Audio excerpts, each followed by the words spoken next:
एक अशी व्यक्ती जिने भारताच्या सुरक्षा धोरणाची दिशाच बदलून टाकली। 1960च्या दशकात केरळमधल्या एका छोट्या पोलीस स्टेशन पासून सुरुवात करणारा हा अधिकारी पुढे जाऊन भारताचा सर्वात दीर्घकाळ सेवा देणारा राष्ट्रीय सुरक्षा सल्लागार बनला आणि त्यांनी भारताची बचावात्मक म्हणजेच डिफेन्सिव्ह रणनीती बदलून तिला आक्रमक बचावात्मक म्हणजेच ऑफेन्सिव्ह डिफेन्स बनवलं।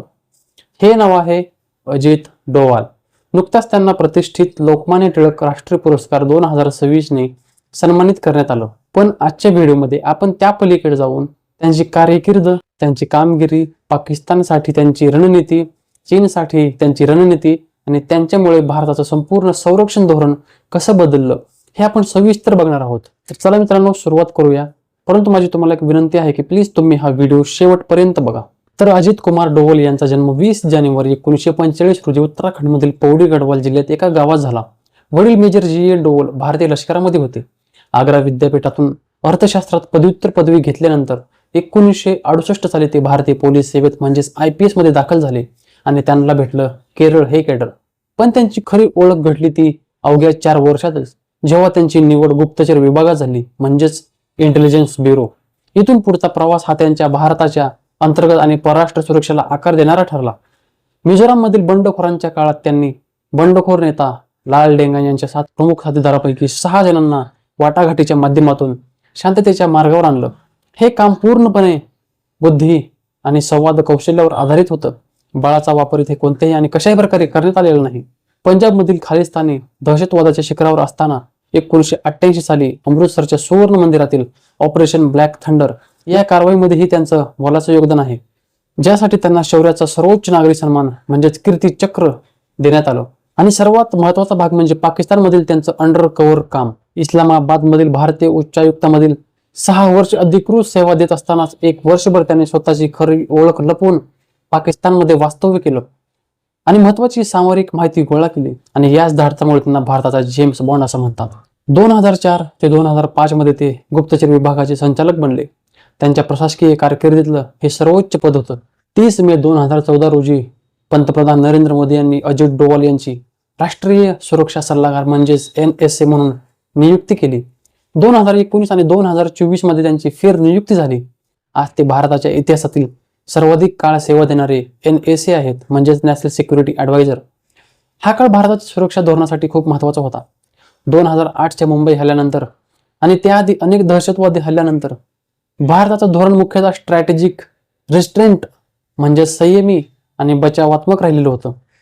हल्ला झाला की डोजियर तयार करायचा, आंतरराष्ट्रीय व्यासपीठावर पुरावे मांडायचे, पण थेट प्रत्युत्तर देण्याचं टाळायचं। डोवल यांनी NSA पदाची सूत्र हाती घेताच या धोरणामध्ये बदल घडून आणला आणि हाच बदल पुढे डोवल डॉक्ट्रिन किंवा डिफेन्सिव्ह ऑफेन्स या नावाने ओळखला जाऊ लागला। 2014 मध्ये NSA पद स्वीकारण्याआधीच फेब्रुवारी 2014 मध्ये शस्त्र विद्यापीठात झालेल्या एका व्याख्यानात डोवल यांनी तत्वज्ञान स्पष्ट केलं होतं। त्यांच्या मते कोणत्याही शत्रूशी सामना करण्याचे 3 मार्ग असतात।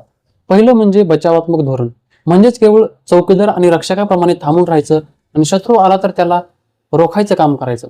आणि जे दुसरं आहे ते म्हणजे डिफेन्सिव्ह ऑफेन्स, म्हणजेच बचावात्मक परंतु आक्रमक, म्हणजे स्वतःचा बचाव करण्यासाठी जिथून हल्ला होतो तिथेच जाऊन कारवाई करणं। आणि तिसरं म्हणजे संपूर्ण आक्रमक मोड, म्हणजे थेट युद्ध ज्यात अण्वस्त्रांचा धोका सुद्धा असतो।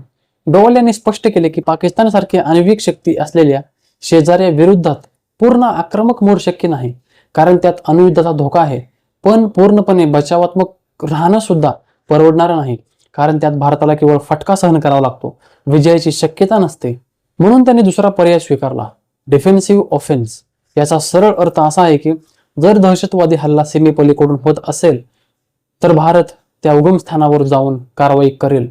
यात लष्करी कारवाई बरोबरच शत्रूच्या कच्च्या दुव्यावर वार करणं, जसे की आंतरराष्ट्रीय पातळीवर पाकिस्तानला एकाकी पाडणं, दहशतवादाला दिला जाणारा पाठिंबा जगासमोर उघड करणं आणि पाकिस्तानच्या अंतर्गत राजकीय स्थैर्यालाच आव्हान देणं, या सगळ्यांचा यामध्ये समावेश होतो। तुम्हाला माहिती असेल की डोवल यांचं एक प्रसिद्ध वाक्य आहे।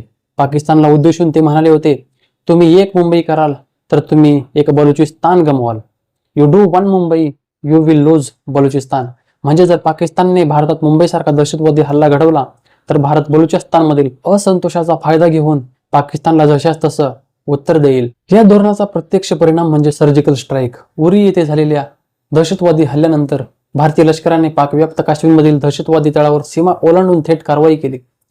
स्वातंत्र्यानंतर पहिल्यांदाच भारताने अशा प्रकारचे उघडपणे सीमे पलीकडे जाऊन कारवाई केल्याचे जाहीर केलेले होते. याचंच दुसरं उदाहरण म्हणजे बालाकोट एअर स्ट्राईक. फेब्रुवारी 2019 मध्ये पुलवामा येथे सीआरपीएफच्या ताफ्यावर झालेला भीषण दहशतवादी हल्ल्यानंतर भारतीय हवाई दलाने पाकिस्तानच्या हद्दीत घुसून प्रत्यक्ष नियंत्रण रेषा म्हणजेच लाईन ऑफ कंट्रोल पलीकडे जाऊन बालाकोट इथल्या दहशतवादी प्रशिक्षण स्थळावर कारवाई केली.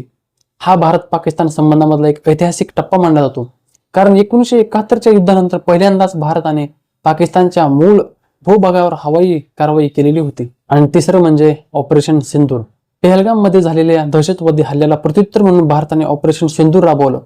यात पाकव्याप्त काश्मीर आणि पाकिस्तानच्या हद्दीतील 9 दहशतवादी तळावर अचूक क्षेपणास्त्रे हल्ले करण्यात आले. रावळपिंडी जवळील नूर खान एअरबेस सारख्या अत्यंत संवेदनशील लष्करी तळावरही या कारवाईत निशाणा साधला गेला. राफेल विमानामधून स्कॅल्प क्षेपणास्त्र आणि हॅमर बॉम्बचा वापर करत अवघ्या 23 मिनिटात ही अचूक कारवाई करण्यात आली. हे या डॉक्टरीनच्या परिपक्वतेचं आणि प्रभावी अंमलबजावणीचं उत्तम उदाहरण मानलं जातं. या डॉक्टरीनचा एक गाभा असा आहे की पूर्वी भारत दहशतवादी हल्ल्यानंतर केवळ निषेध नोंदवायचा, डोजियर द्यायचा. आता भारत थेट प्रत्युत्तर देतो, पण ते इतकं मोजून मापून दिलं जातं की अणुयुद्धाची पातळी गाठली जात नाही. यालाच नियंत्रित तीव्रता म्हणजेच कंट्रोल इस्कलेशन असं म्हणतात. 5 ऑगस्ट 2019 रोजी भारत सरकारने जम्मू काश्मीरला विशेष दर्जा देणारं कलम म्हणजे 370 हे रद्द केलं आणि या राज्याचं 2 केंद्रशासित प्रदेशामध्ये विभाजन केलं. हा भारताच्या अलीकडच्या इतिहासातील सर्वात मोठा घटनात्मक निर्णय होता. या संपूर्ण प्रक्रियेमध्ये गृहमंत्री अमित शहा यांच्यासोबत NSA म्हणजे अजित डोवाल यांची अत्यंत महत्वाची भूमिका होती. कलम 370 हटवल्यानंतर लगेचच डोवाल स्वतः श्रीनगरला रवाना झाले आणि तब्बल 11 दिवस काश्मीरमध्ये ते तळ ठोकून राहिले. या काळात त्यांनी शोपियान सारख्या दहशतवाद्याग्रस्त भागांना प्रत्यक्ष भेट दिली, स्थानिक पोलीस आणि CRPF जवानांशी संवाद साधला आणि परिस्थितीचा प्रत्यक्ष आढावा घेतला. एका पत्रकार परिषदेत त्यांनी ठामपणे सांगितले की काश्मीरमधील बहुसंख्य जनतेचा या निर्णयाला पाठिंबा आहे आणि लादलेले निर्बंध हे केवळ पाकिस्तान पुरस्कृत गोंधळ रोखण्यासाठी आहेत. तर आता वळूया चीनकडे, भारताच्या सर्वात मोठ्या सामरिक आव्हानाकडे. पूर्वी लडाखमधील गलवान खोऱ्यात भारतीय आणि चीनी सैन्यामध्ये हिंसक संघर्ष झाला, ज्यात 20 भारतीय जवान शहीद झाले. गेल्या 45 वर्षातील सीमेवरील पहिली प्राणहानी होती. यानंतर भारत चीन संबंध कमालीचे ताणले गेले. चीन संदर्भात डोवाल यांची भूमिका नेहमी स्पष्ट आणि व्यावहारिक राहिलेली आहे.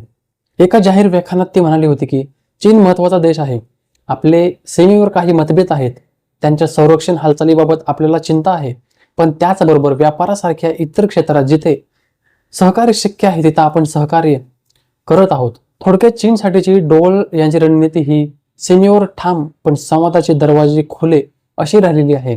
गरज पडेल तिथे लष्करी ठामपणा दाखवायचा. हे सगळे बदल केवळ एका व्यक्तीमुळे झाले असं म्हणणं योग्य नाही. पंतप्रधान नरेंद्र मोदी यांच्या राजकीय इच्छाशक्तीचाही यात मोठा वाटा आहे. पण या धोरणाची आखणी, अंमलबजावणी आणि सातत्य राखण्यात अजित डोवाल यांची भूमिका निर्विवादपणे केंद्रस्थानी राहिलेली आहे.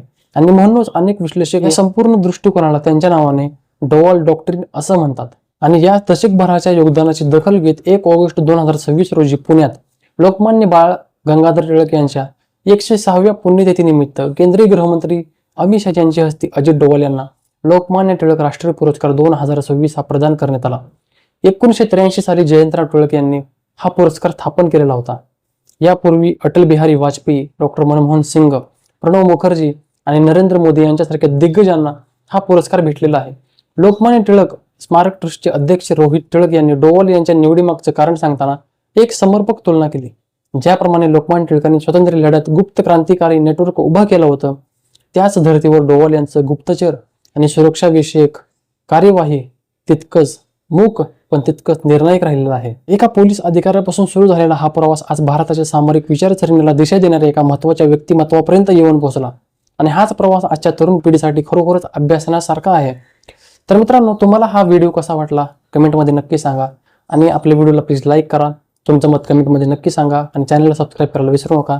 तोपर्यंत भेटूया पुढच्या व्हिडिओमध्ये. धन्यवाद. जय हिंद, जय महाराष्ट्र.